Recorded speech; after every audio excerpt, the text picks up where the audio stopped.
Hi hello friends, എല്ലാ കൂട്ടുകാർക്കും പുതിയൊരു റിവ്യൂയിലേക്ക് സ്വാഗതം. അങ്ങനെ കുഞ്ഞിനെ കാണാനെത്തിയ കിരൺ പറയാണ്, നിന്റെ കുഞ്ഞിന് നിന്റെ ഭർത്താവിന്റെ അതേ ചായ തന്നെയാണെന്ന് പറയുമ്പോൾ, പിന്നെ എൻ്റെ ഭർത്താവിന്റെ ചായ അല്ലാതെ നിന്റെ കുഞ്ഞിനെ പോലെ മറ്റുള്ളവരുടെ ചായ വേണോ എൻ്റെ കുഞ്ഞിന് എന്ന് ചോദിക്കുകയാണ്.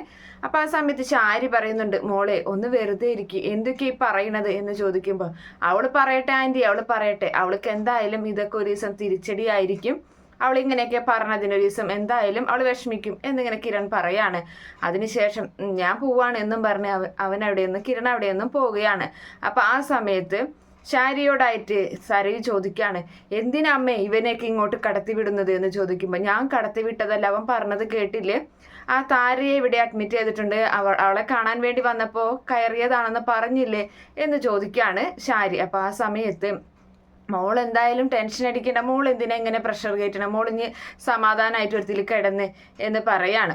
അതിനുശേഷം കാണിക്കുന്നത് നമ്മുടെ ബൈജുവിനെയും അതുപോലെ പാറുവിനെയാണ്. അവർ രണ്ടുപേരും ഇരുന്ന് ചെസ്സ് കളിക്കുകയാണ്. അപ്പൊ പാറു പറയുന്നുണ്ട്, ബൈജുവേട്ടൻ എന്തായാലും ആക്സിഡന്റ് സംഭവിച്ചതിന് ശേഷം ബൈജുവേട്ടൻ കള്ളക്കളിയൊക്കെ കുറച്ചിട്ടുണ്ട് എന്ന് പറയാണ്.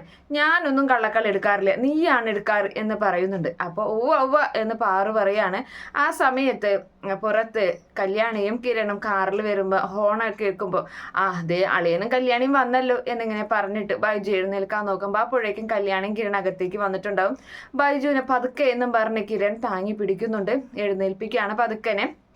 അപ്പോൾ ആ സമയത്ത് അവിടേക്ക് ദീപയും വരുന്നുണ്ട്. അല്ല, നാളെയല്ലേ ഒരാളുടെ കല്യാണം എന്ന് ചോദിക്കുകയാണ്. അപ്പോൾ അതെ, പ്രകാശന്റെ കല്യാണം നാളെയാണ്, എന്തായാലും കല്യാണത്തിന് പോകണം എന്ന് കല്യാണിയും കിരണും പറയുന്നുണ്ട്. അമ്മ വരുന്നില്ലേ എന്ന് ദീപയോട് ചോദിക്കുമ്പോൾ, ഈ നടക്കാത്ത കല്യാണത്തിന് ഞാൻ എന്തിനാണ് വരുന്നത് എന്ന് ചോദിക്കുകയാണ്. അപ്പൊ ആ സമയത്ത് അവൻ എന്തായാലും ആഹ്ലാദിച്ച് അങ്ങനെ നടക്കല്ലേ, രാജപ്പന്റെ കയ്യിൽ നിന്നും 12 ലക്ഷം രൂപ കടം വാങ്ങിയെന്നാ കേട്ടത്, അത് ഇനി എങ്ങനെ കൊടുക്കും, അതൊന്ന് കാണണം. എന്തായാലും ഇതിനു മുൻപ് മേടിച്ച 10 ലക്ഷം രൂപ അത് കല്യാണിയാണ് വീട്ടിയത്, ഇനി ഇപ്പോ കല്യാണി ഇല്ല അത് വീട്ടാനായിട്ട്, ഇനി ആര് വീട്ടും അതൊന്ന് കാണണം. എന്തായാലും അവൻ്റെ അമ്മയെയും മകനെയൊക്കെ കൊണ്ട് അവൻ തെരുവിലേക്ക് ഇറങ്ങും. ആ ഒരു കാഴ്ചയാണ് നമ്മളെല്ലാവരും കാണാൻ പോകുന്നത്. അപ്പോൾ കല്യാണിയുടെ അമ്മ പറയാണ്, എന്തായാലും ഞാൻ കല്യാണത്തിൻ്റെ അന്ന് പോയില്ലെങ്കിലും അവൻ കല്യാണം മുടങ്ങി തകർന്നു നിൽക്കുന്ന അവനെ കാണാൻ ഞാൻ പോകുന്നുണ്ട് എന്തായാലും എന്നൊക്കെ ദീപയും പറയാണ്. അങ്ങനെ എല്ലാവരും അങ്ങനെ നിൽക്കാണ്. പിന്നീട് കാണിക്കുന്നത് നമ്മുടെ പ്രകാശന്റെ അമ്മ ആ 15 പവന്റെ താലിമാല എടുത്ത് ഇങ്ങനെ ഉയർത്തി പിടിച്ചിങ്ങനെ നോക്കുകയാണ്. അപ്പൊ കണ്ണ് തള്ളി ഇങ്ങനെ നോക്കി ഇരിക്കുകയാണ്. അപ്പൊ ആ സമയത്ത് അവിടേക്ക് പ്രകാശം വരുന്നുണ്ട്. അമ്മ എന്താ ഈ മാലയ്ക്ക് എടുത്ത് ഇങ്ങനെ നോക്കുന്നത് എന്ന് ചോദിക്കുമ്പോൾ, എടാ പ്രകാശ, ഈ മാല കണ്ടില്ലേ, എന്തായാലും സ്വർണ്ണം എടുക്കാൻ പോയപ്പോൾ അമ്മയ്ക്കും കൂടി എന്തെങ്കിലും എടുക്കേണ്ടതായിരുന്നു, കഴുത്തിലും കയ്യിലൊക്കെ ഇടാനായിട്ട്. കാരണം ഇത്രയും നല്ലൊരു മരുമകളെ, ഇത്രയും കഴിവുള്ള ഒരു മരുമകളെ അമ്മായിമ്മ എന്ന് പറയുമ്പോൾ അതിനൊരു വില വേണ്ടേ, അതുകൊണ്ട് എനിക്കും കൂടി എടുക്കാമായിരുന്നു എന്ന് അമ്മ പറയുന്നുണ്ട്. പ്രകാശന്റെ അമ്മ, അമ്മയ്ക്ക് എന്ത് വില, അമ്മയ്ക്ക് നല്ല വില തന്നെയാണ്, അമ്മയ്ക്ക് എന്തായാലും അതൊക്കെ എടുക്കാം, അമ്മ സമാധാനപ്പെടും. അമ്മ എന്ന് പറഞ്ഞ ആരാണ്? LK കൺസ്ട്രക്ഷൻ്റെ MD ആയ വിക്രമാദിത്യൻ്റെ അച്ഛൻ്റെ അമ്മ. അപ്പൊ അമ്മയ്ക്ക് അതിൻ്റെതായ വിലയുണ്ടാകും, അമ്മ സമാധാനപ്പെടും. ഇതെങ്ങനെയുണ്ട് മാല എന്നൊക്കെ ചോദിക്കുമ്പോൾ, നന്നായിട്ടുണ്ട്. അതില്ലടാ, എന്നെ ഒന്ന് നോക്കിയടാ, ആദ്യത്തെ പോലെയല്ല, ഞാൻ ആദ്യത്തെ ഒരു കളറൊക്കെ ഉണ്ടായിരുന്നു, ഇപ്പോൾ ഒന്ന് കളറൊക്കെ വാങ്ങി, ഞാൻ കറുത്തു വല്ലാതെ, എനിക്കില്ലടാ, മറ്റേ സ്ഥലത്തൊന്ന് പോണടാ എന്ന് പറയുന്നത്. ഏത് സ്ഥലത്തമ്മേ? ഈ മുഖമൊക്കെ വെളുപ്പിക്കുന്ന ആ സ്ഥലം ഉണ്ടല്ലോ, ബ്യൂട്ടി പാർലറിലാണ് അമ്മേ, അതേടാ അവിടെ ഒന്ന് പോകണം. അതിനെന്താ അമ്മേ, അമ്മയ്ക്ക് പോകാലോ എന്ന് പറഞ്ഞ് അങ്ങനെ നിൽക്കുമ്പോൾ കാർത്തിക ബാഗും ഇട്ടിട്ട് താഴേക്ക് ഇറങ്ങി വരികയാണ്. അപ്പൊ കാർത്തികയോടായിട്ട് പറയുന്നുണ്ട്, അമ്മയ്ക്ക് ബ്യൂട്ടി പാർലറിൽ പോകണമെന്നാണ് പറയുന്നത് എന്ന് പറയുമ്പോൾ, അമ്മൂമ്മ മേടിക്കണ്ട, ബ്യൂട്ടി പാർലറിലൊന്നും അമ്മൂമ്മ പോവാൻ നിൽക്കണ്ട, എന്തായാലും നാളെ അച്ഛൻ്റെ കല്യാണമല്ലേ, അപ്പം അതുകൊണ്ട് ഞാനൊരു ബ്യൂട്ടീഷ്യനെ ഇങ്ങോട്ട് വരാൻ പറഞ്ഞിട്ടുണ്ട്, അതിരാവിലെ തന്നെ അവരിവിടെ എത്തും, അമ്മൂമ്മയൊക്കെ മേക്കപ്പ് ചെയ്യാനായിട്ട് എന്ന് പറയുന്നുണ്ട്. അപ്പം പ്രകാശം പറയാണ്, എന്നെ മേക്കപ്പ് ചെയ്യാൻ പിന്നെ ബാലണ്ണനും ഉണ്ട്, അതുപോലെ തന്നെ രാജപ്പനുണ്ട്, അവരൊക്കെ നല്ല രീതിയിൽ എന്നെ മേക്കപ്പ് ചെയ്തോളും, അവർക്കറിയാം നല്ലോണം ചെയ്യാനായിട്ട് എന്ന് പറയാണ്. അപ്പം ആ സമയത്ത് ഞാൻ എന്തായാലും അമ്മയുടെ അരികിലേക്ക് പോകാണ്. അമ്മ ഇന്ന് രാത്രി 9 മണിക്ക് എയർപോർട്ടിലെത്തും. അപ്പോൾ അവിടെ നിന്ന് വിളിച്ചിട്ട് ഒരു ഹോട്ടലിലേക്കാണ് ഞാനും അമ്മയും പോകുന്നത്, അവിടെയായിരിക്കും ഞങ്ങൾ ഇന്ന് നിൽക്കാം. നാളെ രാവിലെ രജിസ്റ്റർ ഓഫീസിലേക്ക് അമ്മയെയും ഒരുക്കിയിട്ട്, ഞാനാണ് അമ്മയെ ഒരുക്കുന്നത്, അമ്മയെ ഒരുക്കി അങ്ങോട്ട് കൊണ്ടുവരാമെന്ന് പറയുമ്പോൾ പ്രകാശം ചോദിക്കുന്നുണ്ട്, അയ്യോ അപ്പോൾ മോളുണ്ടാവില്ലേ ഇന്നിവിടെ എന്ന് ചോദിക്കുകയാണ്. അപ്പൊ കാർത്തിക പറയുന്നുണ്ട്, ഞാൻ പെണ്ണും വീട്ടുകാരല്ലേ, അപ്പൊ പെണ്ണിന്റെ കൂടെ അല്ലേ ഉണ്ടാവുക. അപ്പൊ അമ്മൂമ്മ അതെ അതെ അത് ശരിയാ മോള് പറഞ്ഞത് എന്ന് പറയാണ്. എന്നാ ഞാൻ ഇറങ്ങട്ടെ, എന്തായാലും നാളെ കാണാം.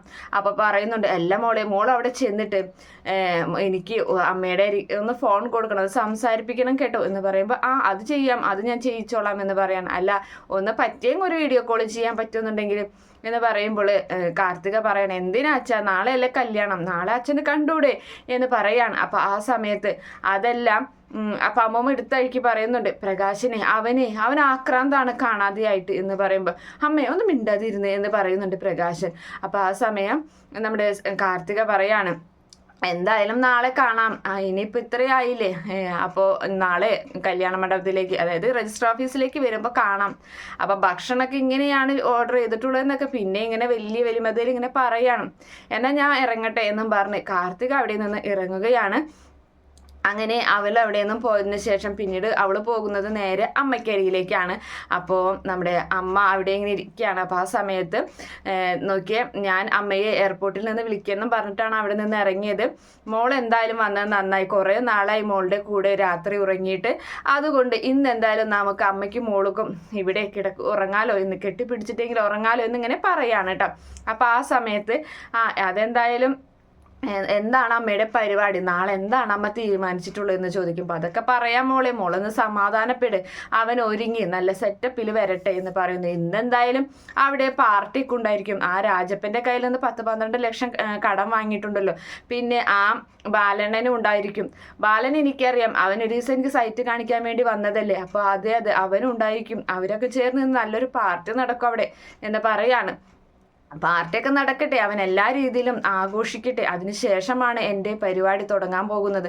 അപ്പോൾ അമ്മ എന്നോടെങ്കിലും ഒന്ന് പറഞ്ഞൂടെ എന്ന് ചോദിക്കുമ്പോൾ മോളെ, നാളെ രാവിലെ നമുക്കൊരു 2-3 കിലോമീറ്റർ നടക്കണ ഒരു പരിപാടി ഉണ്ടല്ലോ, അപ്പോൾ ഞാൻ കാര്യങ്ങളൊക്കെ പറയാം, എന്താ വേണ്ടതെന്നൊക്കെ, എന്താ എൻ്റെ പരിപാടി എന്നൊക്കെ. എന്തായാലും നമുക്ക് രാവിലെ ഒരുങ്ങി അവൻ്റെ അരികിലേക്ക് പോകണം, അവൻ്റെ അരികിലേക്ക് എന്തായാലും നാളെ എത്തും ഞാൻ, നമുക്ക് രണ്ടാൾക്കും പോകണം എന്നും കൂടി പറയാണ്. അപ്പോൾ ഈ എടുത്ത താലിമാലയൊക്കെ ഇപ്പോൾ വെറുതെ ആയില്ലേ എന്നിങ്ങനെ ചോദിക്കുന്നുണ്ട് പ്രകാശൻ്റെ കയ്യിൽ. ഇങ്ങനെ 15 പവൻ്റെ താലിമാലിനെ കുറിച്ച് കാർത്തിക പറയുമ്പോൾ അത് പിന്നെ മോളെ, ദീപയുടെ കഴുത്തിലുണ്ടായ താലി ഒരെണ്ണം, ഒരു മാല, പിന്നെ മോള് വാങ്ങിക്കൊടുത്ത മാല, പിന്നെ ബാക്കിയുള്ളതെല്ലാം അവന് ചിലവായിട്ടുള്ളൂ. അപ്പോൾ അതിപ്പോൾ രാജപ്പൻ്റെ കടം വീട്ടാനൊന്നും തികയില്ല, എന്നാലും അതിലേക്ക് കൊടുക്കാം, അതുകൊണ്ടൊന്നും അവൻ തകർന്നടിയില്ലട്ടാ എന്ന് അമ്മ പറയുന്നുണ്ട്. കാർത്തിക പറയാണ്. അപ്പൊ പറയാണ്, അവനെ തകർത്തടയാനുള്ളതൊക്കെ എനിക്കറിയാം, എന്താ ചെയ്യേണ്ടത് എന്നൊക്കെ എന്ന് ലക്ഷ്മിയും പറയുന്നുണ്ട്. അതിനുശേഷം കല്യാണി ലാപ്ടോപ്പിൽ ഇന്ത്യയുടെ ഡിസൈൻ ഒക്കെ ചെയ്തുകൊണ്ടിരിക്കുകയാണ്. അപ്പൊ ആ സമയത്ത് അവിടേക്ക് കിരൺ വരുന്നുണ്ട്. എന്തെടുക്കാ എന്ന് ചോദിക്കുകയാണ്. ഇതേ നോക്കിയേ, നമ്മുടെ ലക്ഷ്മി അമ്മയുടെ വീടിന്റെ ഇന്ത്യയുടെ ഡിസൈനാണ് എന്ന് പറഞ്ഞ് കാണിച്ചു കൊടുക്കുന്നുണ്ട്. അപ്പൊ കിരൺ നോക്കിയിട്ട് നന്നായിട്ടുണ്ട് എന്ന് പറയാണ്. അങ്ങനെ അവർ സംസാരിച്ചുകൊണ്ടിരിക്കുന്ന സമയത്ത് ദീപ അവർക്ക് ചായയുമായിട്ട് വരുന്നുണ്ട്. ദേ മക്കളെ ചായ എന്നും പറഞ്ഞ് കൊടുക്കുകയാണ്. അങ്ങനെ ചായ വാങ്ങി കുടിക്കുന്നതിനിടയിൽ പ്രകാശന്റെ കാര്യമൊക്കെ തന്നെയാണ് പറയുന്നത്.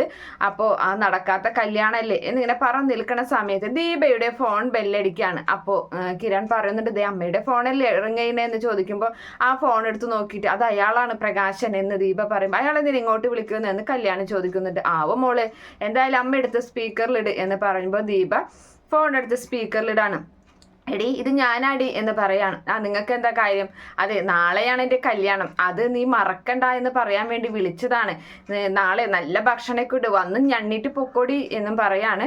അപ്പോൾ നീ വന്ന് കാണ് കല്യാണമൊക്കെ എങ്ങനെയാണ് നടക്കുന്നതെന്ന്, കല്യാണത്തിന് എങ്ങനെയൊക്കെയാണ് കാര്യങ്ങൾ ചെയ്യേണ്ടതെന്ന് നീ വന്ന് കാണടി എന്നൊക്കെ ഇങ്ങനെ പറഞ്ഞിങ്ങനെ ഭയങ്കര അഹങ്കാരത്തോടുള്ള സംസാരമാണ്.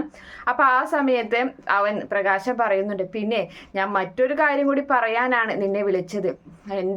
എൻ്റെ കല്യാണത്തിൻ്റെ മണിയറ ഒരുക്കുന്നത് ആരാണെന്ന് എനിക്കറിയോ? നിന്നെ പടി അടച്ച് പിണ്ടം വെച്ച എൻ്റെ മകനുണ്ടല്ലോ, അവനാണ് എനിക്ക് മണിയറ ഒരുക്കുന്നത്. പിന്നെ അവൻ്റെ കല്യാണവും എൻ്റെ കല്യാണം കഴിഞ്ഞ ഉടനെ തന്നെ ഉണ്ടാവും. നല്ല കോടീശ്വരിയായ ഒരു പെൺകുട്ടിയെ കണ്ടെത്തി അവൻ്റെ കല്യാണം ഇതിനേക്കാളും ആർഭാടമായി നടത്തും. അതിനും നീ വരണം കേട്ടോ, അപ്പം ഞാൻ വിളിക്കാം എന്നും പറഞ്ഞങ്ങനെ പ്രകാശം വലിയ അഹങ്കാര സംസാരമൊക്കെയാണ്. എന്താ ശരിയടി എന്നും പറഞ്ഞ് ഫോൺ കട്ട് ചെയ്യാണ്. അപ്പോൾ ദീപയും ചെറിയ മറുപടിയൊക്കെ കൊടുക്കുന്നുണ്ട്.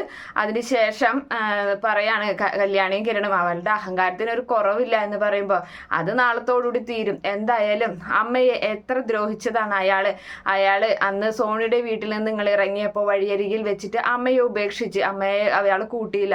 അങ്ങനെ ഞങ്ങളുടെ കൂടെ കൂടി അതിനുശേഷം വീണ്ടും കാദംബരിക്ക് വിശേഷം ഉണ്ടെന്ന് പറഞ്ഞപ്പോൾ അമ്മ അവിടേക്ക് ചെന്ന് കാദംബരിയെ അപ്പോഴും അമ്മയെ ആട്ടി ഇറക്കുകയൊക്കെ തന്നെയാണ് ചെയ്തത്. എന്നിട്ടും അമ്മ ശരിക്കും പറഞ്ഞാൽ ഈ ലക്ഷ്മി അമ്മയെ എനിക്ക് തൊഴാനാണ് തോന്നുന്നത്. കാരണം അമ്മ അനുഭവിച്ചതിന്റെ പകുതി പോലും അവർ അനുഭവിച്ചിട്ടില്ല. എങ്കിലും അവർ പ്രതികാരത്തിന് ഇറങ്ങിയത് കണ്ടോ?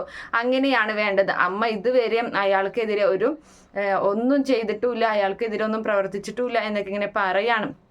എന്തായാലും നാളത്തോടുകൂടി അവൻ്റെ അഹങ്കാരം തീരുമല്ലോ മോനെ. അങ്ങനെ പറഞ്ഞിട്ട് നമ്മുടെ കിരൺ അവിടെ നിന്നും പോവുകയാണ്. അപ്പോൾ കല്യാണിയും ദീപയും ഇങ്ങനെ മുഖത്തോട് മുഖം നോക്കി നിൽക്കാണ്. ആ ഒരു ഭാഗം കാണിച്ചിട്ടാണ് ഇന്നത്തെ എപ്പിസോഡ് അവസാനിക്കുന്നത്. Okay friends, by, thank